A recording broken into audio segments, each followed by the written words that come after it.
What would you do if every emotion felt like life or death? Liora's world was painted in extremes. Joy wasn't just happiness, it was electric. Sadness wasn't a dip, it was drowning. And love? Love was obsession. A fragile thread she'd hold too tightly until it snapped. One morning she stared at her phone. No messages. He hadn't replied.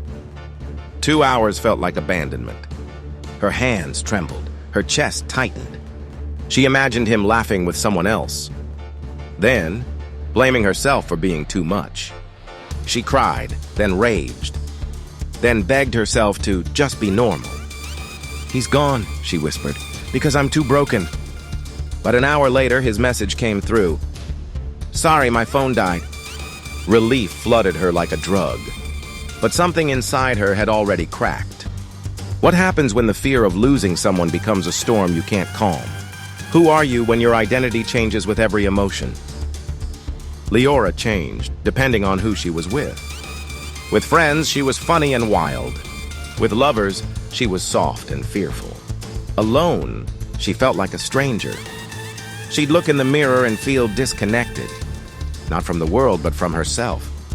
Sometimes she didn't recognize her own handwriting.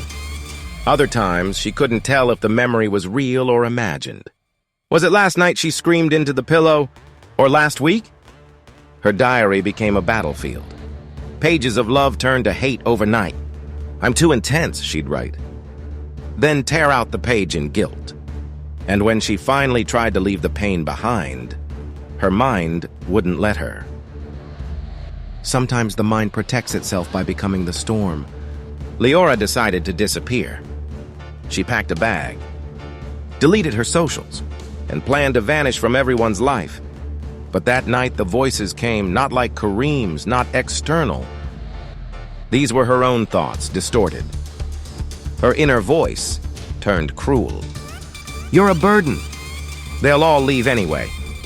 She screamed at herself in the mirror, then broke it.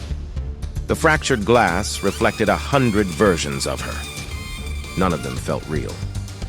When her friend finally found her 2 days later, Liora didn't cry.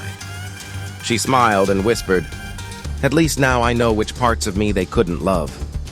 We don't diagnose, we don't treat. We reveal. If these experiences resonate, talk to your healthcare provider. Subscribe for more psychopathology tales.